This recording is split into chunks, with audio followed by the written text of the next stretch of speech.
শুনিরে বাবা, কলেজের ছেলে মেয়েরা প্রমাণ করে দিল এতদিন আমরা যা দেখছি আমরা আসলে ইসলাম চাই। কি চাই? তোমরা কি চাও?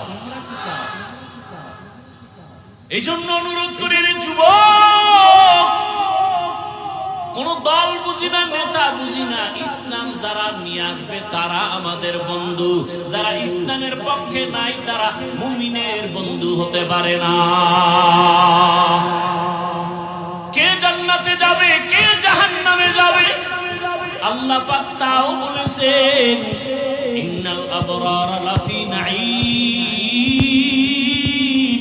ওয়া ইন্নাল ফুজ্জারা লাফি জাহিম। নেক আমলওয়ালারা জান্নাতের পথিক, গুনাহ যারা করবে তারা জাহান্নামের পথিক। বানায় বলতেছি। আচ্ছা বলো তো বাবা, এই বয়ানগুলো আমরা না করলে প্রফেসরেরা করবে, ডাক্তার করবে, নেতা খাতারা করবে। রহমতের নবী যখন জাহান্নামের আয়াত পড়তেন, বয়ান তো পরের কথা, এখনো যাও না গেলে মোবাইলে বের করো, ইউটিউবে সার্চ দাও কোরআন তেলাওয়াত, মক্কা মদিনার তেলাওয়াত শুনো, দেখবা ইমামও কাঁদে, মুক্তাদিরাও কাঁদে, শুধু আয়াত শুনা শুনা। জাহান্নামের আয়াতগুলো তেলাওয়াত করলে যদি কান্না হয়, আর ওই আয়াতের তরজমাগুলো যদি বুঝাইতে থাকি জাহান্নামটা কেমন, কোন গুনাহগারের জন্য আল্লাহ জাহান্নাম বানাইছেন, এগুলো যদি বয়ান করি, এক পর্যায়ে গুনাহগারের কলিজার মধ্যে আঘাত আসতে আসতে ওই বান্দা পাগলের মতো হয়ে যাবে। দুনিয়ার গরম সহ্য করতে পারি না, জাহান্নামের গরম কেমনে সহ্য করব? দুনিয়াতে মশার কামড় সইতে পারি না, জাহান্নামের আযাব কেমনে সহ্য করব? এইভাবে শুনতে শুনতে দিল নরম, যত ভয় আসবে তত গুনাহ ছাড়া সহজ হবে। নেক আমলওয়ালাদের জন্য জান্নাত, গুনাহগারের জন্য জাহান্নাম। জান্নাতটা কেমন আরামের ঘর আল্লাহ তাও বয়ান করেছেন, জান্নাতিন তাজরি মিন তাহতিহাল আনহার খালিদিনা ফিহা।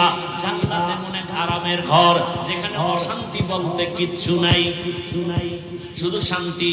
দুধের নহর, মধুর নহর, ঝর্ণা থাকবে কত সুন্দর। জান্নাতে ঢুকলে কোনোদিন বাথরুম হবে না, কোন যুবক যুবতী সুন্দরী সুন্দর থাকবে, কালো হবে না, জীবনে কোনো পুরুষের দাড়ি উঠবে না। জান্নাতীরা জান্নাতে ঢুকবে, ওখানে অশান্তির কিছুই থাকবে না। স্বর্ণের বিছানা, স্বর্ণের পেয়ালা, মখমলের চাদর, এত সুন্দর জান্নাত কারা পাবে? কারা? নেক আমলওয়ালারা। আর গুনাহগারেরা জাহান্নাম পাবে কেমন আল্লাহ তাও বয়ান করেছেন, ওয়াইলুল লিকুল্লি হুমাযাতিল। আছে না নাই?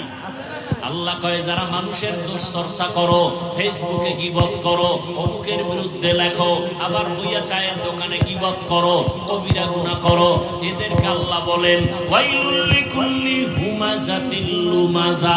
ওয়াইল জাহান্নামের একটা স্তরের নাম, ভয়ঙ্কর একটা স্তর জাহান্নামের ওয়াইল। এত মারাত্মক ওয়াইল নামক জাহান্নাম। আল্লাহ কয় যারা মানুষের বিরোধিতা করে, গীবত করে, তাদের জন্য ওয়াইল নামক জাহান্নাম। হুমাযাতিল লুমাযা, যারা মানুষের অপমান করে, বানায় বানায় দোষ দেয়, এদের জন্য ওয়াইল নামক জাহান্নাম। ওয়াইলুল লিকুল্লি হুমাযাতিল লুমাযা। এরপরে কি? আল্লাযী জামাআ মালান ওয়া আদ্দাদা ইয়াহসাবু আন্না মালাহু আখলাদা কাল্লা লা ইউনবাদান্না ফিল হুতামা। আরেকটা জাহান্নামের নাম কি? হুতামা। কেমন হুতামা? আল্লাহ নিজেই বলে, রাসূল জানেননি। ওয়া মা আদরাকা মাল হুতামা। জাহান্নামটা কেমন হুতামা জানেননি? হুতামা নামক জাহান্নাম আল্লাহ নিজে বলেন নারুল্লাহিল মুকাদা। বাবা বাংলা তরজমাগুলো বইরা বইরা মাঝে মাঝে দেখো, আর আরাইতাল্লাযী ইউকাযযিবু বিদ্দীন ফাযালিকাল্লাযী ইয়াদউল ইয়াতীম। আবার একদিন সময় পাইলে এরকম ছোট ছোট জাহান্নামের আয়াতের সূরাগুলোর তরজমা পড়ো। আল কারিআতু মাল কারিআ ওয়া মা আদরাকা মাল কারিআ। আছে না নাই? আবার একদিন সময় পাইলে আর একটা সূরার তরজমা পড়ো, আলহাকুমুত তাকাসুরু হাত্তা যুরতুমুল মাকাবির। আর একদিন সময় পাইলে আবার একটা ছোট্ট সূরার তরজমা পড়ো বাংলায়, কেনা লাগবে না, মোবাইলে পড়ো, ইজা জুলজিলাতিল আরদু জিল। এগুলো যদি পড়ো দেখবা জাহান্নামের ভয় একদিন যদি অন্তরে আসে, তোমার মরিয়া গেল গুনাহ করতে মনে চাইবে না। দেখো না ঢাকা কলেজের কত ছাত্র মাথায় পাগড়ি, মুখে দাড়ি, বড় লম্বা জামা পরিয়া কলেজে ক্লাস করে, মনে হয় যেন মসজিদের খতিব, আসলে আরবিও পড়তে পারে না। ও যুবক বাবা, তুমি এমনে কেমনে যাও কলেজে? এভাবেই যাই। এই সূরা কেন বলে? উলামায়ে কেরামের নেক নজর রাখছে, আল্লাহর রহমত আমার উপরে আছে। কলেজে কি মেয়ের ছেলে নাই কয় আছে? তোমার কি ডিস্টার্ব হয় না? কয় না। মাঝে মাঝে তোমার বন্ধু বান্ধবীরা কি আড্ডাখানায় ডাকে না? কয় ডাকে। তখন তুমি কি করো? আমি ইস্তেগফারের আমল করি। তখন আল্লাহ রাস্তা খুলে দেয় কি? আমার ক্লাসের মেয়েরা ওরাই আমার পক্ষে বলে ছেলেদেরকে, ও আল্লাহর লাইনে আছে, ওরে ডিস্টার্ব করিস না, আমরা চল। ও যুবক, সারা রাত ওয়াজের দরকার নাই, ভালো করে বুঝো। আমি সারা বাংলাদেশে বলি, যুবক স্কুল ছাড়বা না, কলেজ ছাড়বা না, লেখাপড়া ছাড়বা না। আমি দোয়া করে যাই, আমার দোয়া কবুল হবে না, তবে এখানে বহু আল্লাহর বান্দা আছে, কারো না কারো আমিন কবুল হবে বলে আশা করি। সবাই যদি আমিন বলে কবুল হবে, ওই দোয়ার নিয়তে বলি, দোয়া করে গেলাম যুবক তোমার জন্য। ডাক্তার হও, ইঞ্জিনিয়ার হও, প্রফেসর হও, তুমি একজন এসপি হও, ডিসি হও, এমপি হও, মন্ত্রী হও, তবে দাবি আমার একটা, বেয়াদব হইও না। তোমার ব্যবহারে কোনোদিন যেন মা বাবা কষ্ট না পায়, তোমার আচরণে কোনোদিন যেন শিক্ষক কষ্ট না পায়, উলামায়ে কেরাম যেন মনে কষ্ট না পায়। কারণ তোমার জীবনের সফলতার জন্য এই তিন ব্যক্তি তোমার মূল চাবি। মা বাবার বরদোয়া লাগলে খোদার কসম মরার আগে তুই পঙ্গু হয়ে যাবি।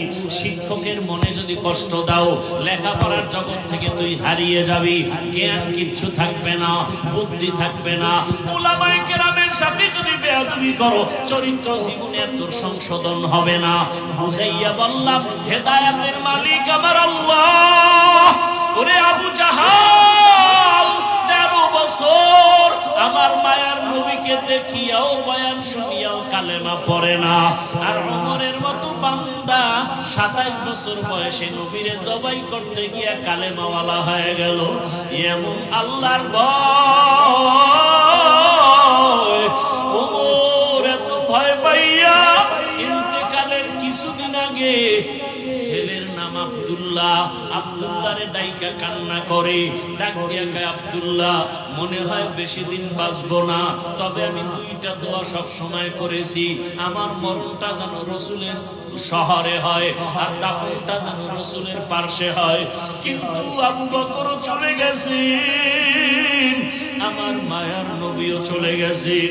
এখন পাশে তো আয়েশার রুম, আয়েশা যদি অনুমতি না দেয় আমার উপায় নাই, রাসূলের পাশে যেতে পারবো না। কারণ আয়েশার হুজুরা, সেখানে তার স্বামী রাসূল আছেন, তার বাবা আবু বকর। আয়েশা যদি অনুমতি না দেয় আমি রাসূলের পাশে যেতে পারবো না।